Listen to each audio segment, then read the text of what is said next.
अमर हिंदी कहानी में आप सभी का स्वागत है। हमारी आज की कहानी अब तो बहुत देर हो चुकी है।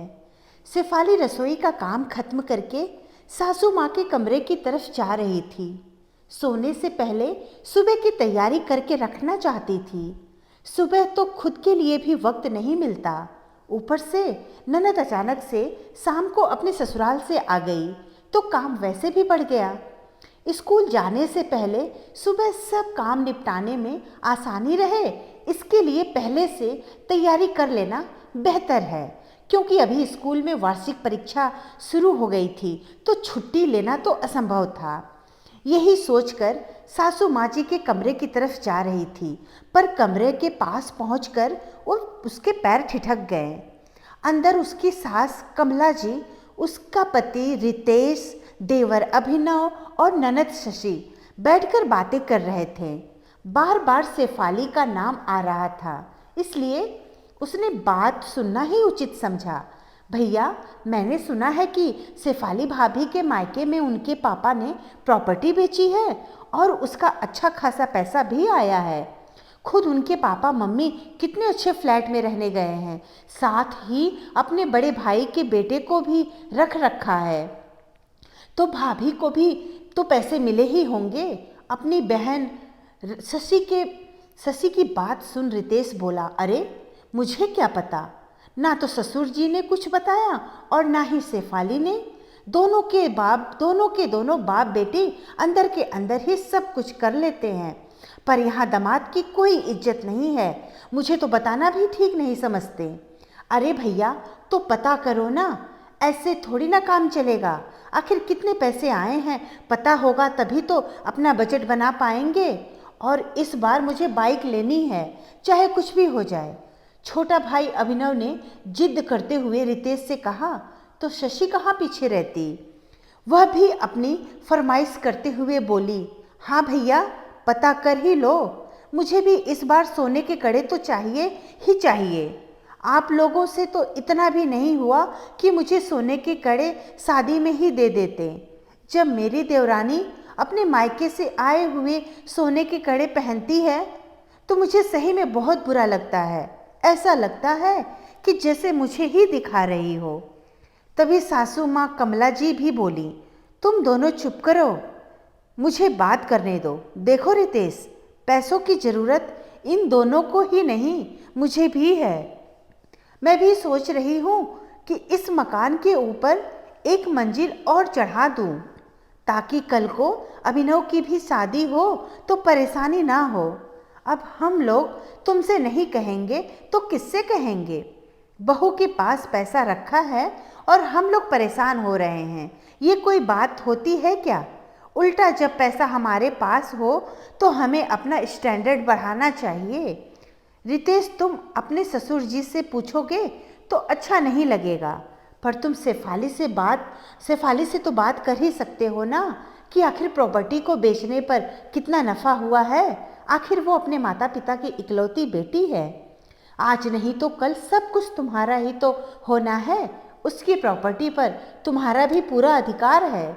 मुझे तो यकीन नहीं होता कि शेफाली ने तुम्हें अभी तक कुछ बताया क्यों नहीं, और शेफाली के ताऊ जी के बेटे को क्यों रख रखा है। देख रितेश, संभल जा, नहीं तो मालूम पड़े तेरा हिस्सा वो तेरा मुंह बोला साला ले उड़े। थोड़ी देर की खामोशी के बाद रितेश बोला, ठीक है माँ, मैं शेफाली से बात करता हूँ। मैं भी सोच रहा हूँ कि ये नौकरी वोकरी छोड़कर खुद का बिजनेस ही शुरू कर लूँ। कब तक लोगों की जी हुजूरी करता रहूँगा। अब जरा बात करता हूँ कि कितने पैसे आए हैं, ताकि आगे की प्लानिंग कर सकूं। शेफाली ये सब सुनकर उल्टे पैर वापस अपने कमरे में आ गई। उन लोगों की बातें याद करके उसका सिर दर्द से फटा जा रहा था। कितने लालची हैं ये लोग, जब देखो बहाना बनाकर उसके मायके से पैसा निकलवाने के लिए मुंह खोले बैठे रहते हैं, जैसे ये लोग कमाकर उनके मायके रख आए हैं। जबकि उसके पापा को जब उसकी ज़रूरत होती तो ये लोग साथ भी नहीं खड़े होते। पिछले साल शशि की शादी में शादी में भी पापा ने अपनी एफडी तुड़वा कर इन लोगों को कर्जा दिया था, जिसे तो ये लोग डकार गए। एक बार भी नहीं पूछा कि पापा जी आपको पैसों की ज़रूरत है या नहीं, लौटाने हैं या नहीं। सिर्फ यही नहीं, अभी जब 2 महीने पहले पापा को हार्ट अटैक आया था, तब तो इनमें से कोई सेवा करने नहीं गया था। उसकी माँ की तो हिम्मत टूट चुकी थी, शेफाली ही दौड़ भाग कर रही थी। बस उसके साथ उसके ताऊ जी का बेटा राजेश ही खड़ा था। उसका पति रितेश तो जब तक पापा हॉस्पिटल में रहे तब तक 1-2 बार थोड़ी देर आकर चले गए। एक बार भी उसने ये पूछना मुनासिब नहीं समझा कि पैसों का बंदोबस्त कैसे हो पाया। और जब मैंने पैसे की बात करी तो सीधे सीधे मना कर दिया कि मेरे पास पैसे कहाँ हैं, जबकि वो अच्छी तरह से जानता था कि उसके मायके वाले भी मध्यम वर्गीय परिवार के लोग हैं और प्रॉपर्टी के नाम पर उनके पास सिर्फ उनका मकान है जिसमें वो रहते हैं। और पापा ने इसकी भी उनकी बहन की शादी एफडी भी उनकी बहन की शादी में तुड़वा कर दे चुके थे।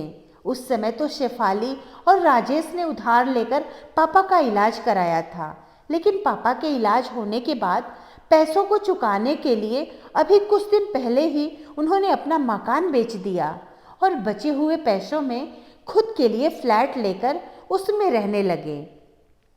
अब उसी बेचे हुए मकान के पैसे इन लोगों को नजर आ रहे थे।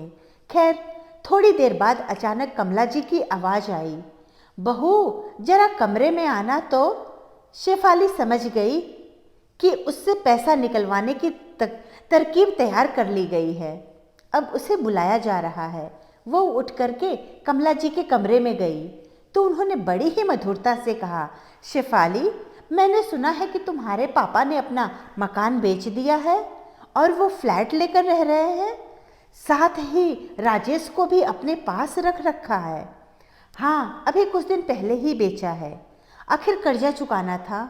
उनका कौन सा बेटा बैठा हुआ है जो उनके कर्जे चुकाएगा या उनकी बीमारी का इलाज करवाएगा। और रही बात राजेश की, तो अभी पापा को अकेला नहीं छोड़ा जा सकता है।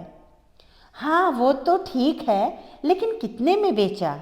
आखिर मैं दामाद हूँ, इतना हक तो मेरा भी बनता है कि मैं भी जानूँ कि पापा जी की प्रॉपर्टी बेच रहे हैं या कहीं फ्लैट ले रहे हैं, उनके पास कुछ बचा है या नहीं। अरे हाँ, आप तो दामाद हैं, आपका तो हक है सब कुछ जानने का। चलिए मैं बता देती हूँ आपको, पापा के इलाज में काफ़ी पैसा खर्च हो गया था जो कर्जा लेकर के किया गया था। तो उस कर्जे को चुकाने के लिए उनके पास कुछ नहीं था, सिर्फ वो मकान था, इसलिए उन्होंने उसे बेचा। पहले कर्जा चुकाया, बाद में खुद रहने के लिए बंदोबस्त भी करना था, इसीलिए फ्लैट ले लिया। थोड़े बहुत पैसे बचे हैं जो मैंने उन्हीं के नाम से बैंक में डिपॉजिट कर दिया है। तुम्हें कुछ नहीं दिया? मैंने तो सुना है काफ़ी नफ़ा हुआ था। तुम तो बेटी हो ना उनकी, कमला जी ने बीच में ही कहा। अब क्या कर सकते हैं मम्मी जी, पैसा लेने का हक ही थोड़ी ना रखती हैं बेटियां, जिम्मेदारी भी तो कोई चीज़ होती है।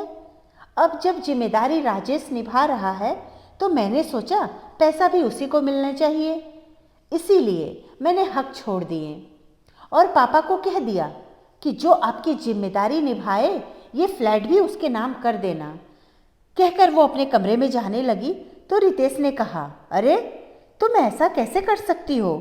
तुम्हें पता भी है वो राजेश तुम्हारे बड़े पापा का बेटा लालच में तुम्हारे माँ पापा की सेवा कर रहा है। लालच में ही सही, कम से कम मेरे माँ और पापा की सेवा तो कर ही रहा है। मुझे मेरे माँ पापा से कुछ नहीं चाहिए, क्योंकि मैं अपने दम पर कमाने की साहस रखती हूँ। कहकर शेफाली अपने कमरे में चली गई और जाते हुए ये बोल के गई, रितेश अगर तुमने दामाद होने का फ़र्ज़ निभाया होता तो आज राजेश को पापा की देखभाल नहीं करनी पड़ी होती। खैर कोई नहीं, अब तो बहुत देर हो चुकी है। धन्यवाद दोस्तों, कहानी अच्छी लगी तो लाइक और सब्सक्राइब ज़रूर करें और दोस्तों को शेयर भी ज़रूर करें।